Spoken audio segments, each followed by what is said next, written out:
Sejam bem-vindos ao canal Jeito de Cega. Meu nome é Cici e hoje eu vou apresentar para vocês um tema bastante curioso e polêmico. Quando eu falo, as pessoas ficam pensando assim, é? O título do tema é Enfim, Cega. Eu nasci numa cidadezinha do interior do Paraná chamada Palmas. É uma cidade pequena, poucos habitantes na época, na década de 70. E quando eu tinha 45 dias de vida, meu pai, minha mãe, e eu tenho uma irmã que tem 1 ano e 10 meses mais velha que eu. Nós fomos pro Rio Grande do Sul de carro. Durante a viagem, meu pai percebeu que o meu olho tinha ele era diferente das outras crianças. Até então eu tinha nascido aparentemente normal, sem problema nenhum. E quando voltaram, começaram uma peregrinação para saber o que eu tinha, qual era o meu problema de visão, e descobriram que o meu problema é glaucoma congênito.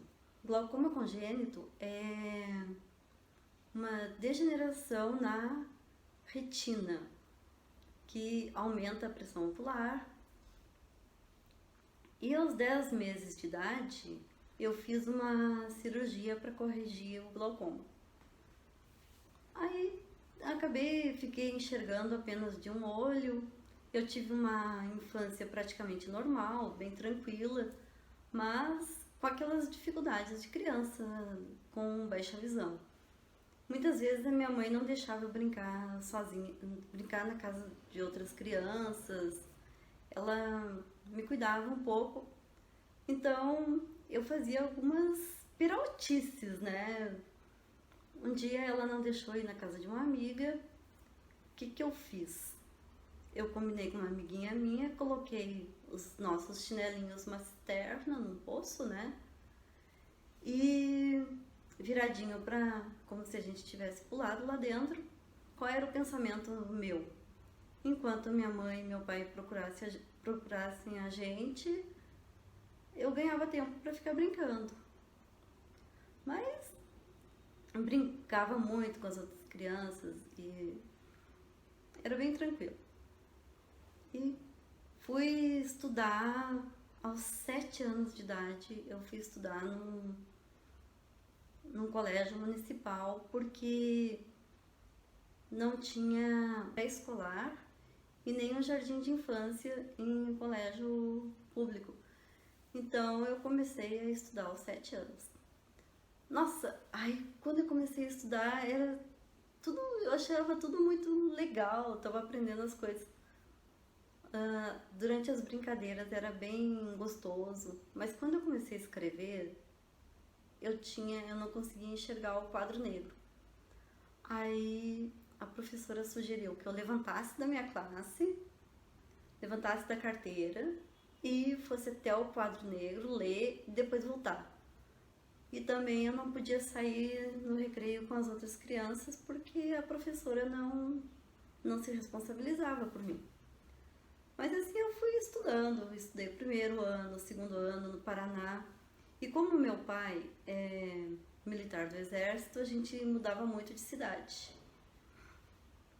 Aí fui morar numa cidade chamada Cachoeira do Sul, no Rio Grande do Sul. Lá eu estudei 3º, 4º e 5º ano.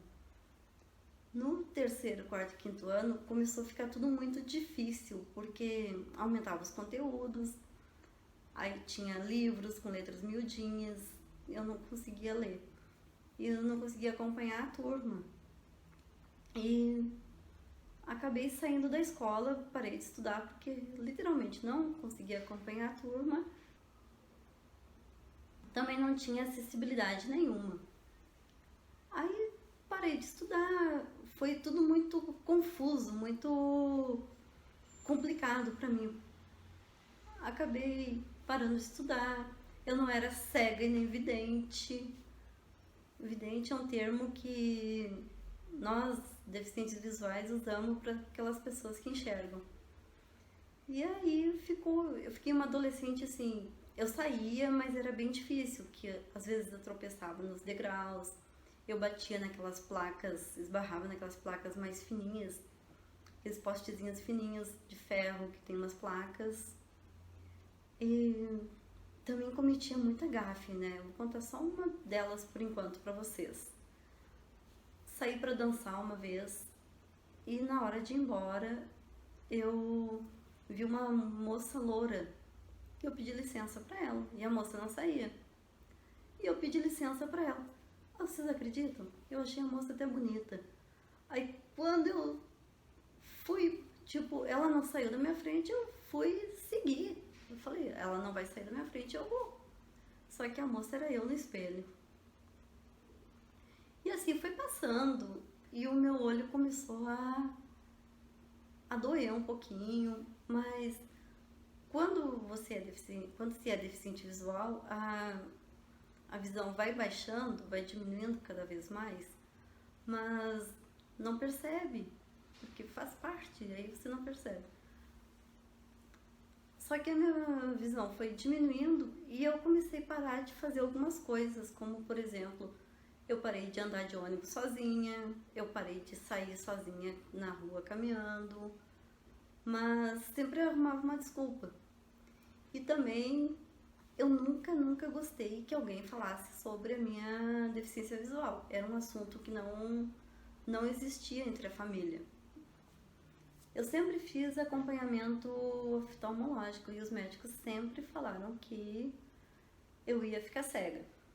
Ela era uma coisa que não tinha como ser diferente, porque até hoje o problema de glaucoma não tem um tratamento mais específico que faça você manter a visão por muito tempo, principalmente quando é congênito. Chegou um período que meu olho doía, mas doía muito. E eu lembro que era o mês de agosto, eu procurei um oftalmologista para saber o que estava acontecendo, como que estava. E ele fez os exames e viu que a pressão ocular estava muito alta e teria que fazer uma cirurgia com uma certa urgência para que meu olho não furasse. E uma coisa interessante que no mesmo mês que eu fui no oftalmologista, que eu precisei fazer a cirurgia, a minha irmã, que ela é professora, começou a fazer um curso de educação especial voltada aos deficientes visuais. E, enfim, aí eu fiz um tratamento durante uns dias para a pressão do olho diminuir e fui fazer cirurgia, ainda no mês de agosto daquele mesmo ano. Só que durante a cirurgia eu tive um choque anafilático, uma parada cardíaca, mas deu tudo certo, né? Eu tô aqui, tô viva, só que fiquei cega. Daquela cirurgia eu saí completamente cega, porque realmente o olho ficou totalmente danificado. O médico fala que quando vai fazer a cirurgia em um olho que tem glaucoma, como o olho já é todo... Cada vez que a pressão do olho aumenta, o olho aumenta também, depois ele vai diminuindo. E assim ele vai indo ao longo do tempo, então fica totalmente deformado e durante a cirurgia tudo pode acontecer. Foi onde descolou a retina, né? Aí fui pra casa assim, fiquei um mês dentro de um quarto assistindo televisão, pensando, meu Deus, afinal não é todo dia que você fica cego, né?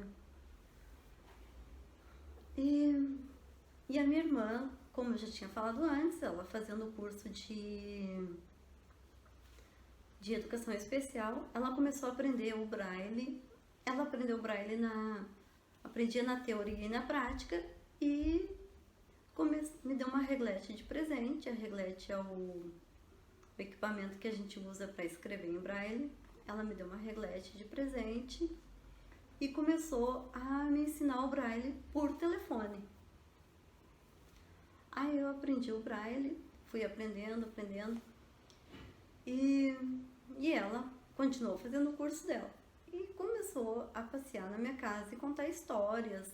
Ela contava que tinha uma colega de curso que era completamente cega, que andava sozinha, que tinha uma vida totalmente independente, era professora.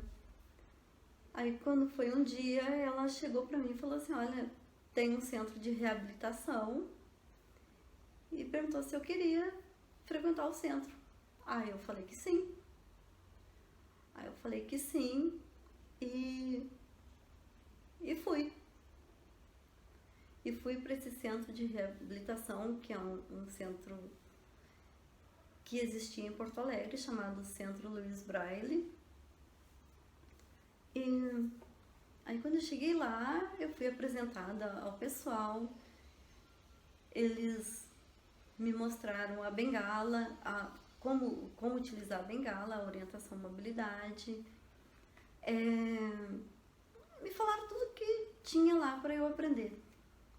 E aí naquele momento eu entendi assim que era coisa maravilhosa, que eu poderia ser uma pessoa completamente independente assim, para sair de casa, para caminhar sozinha.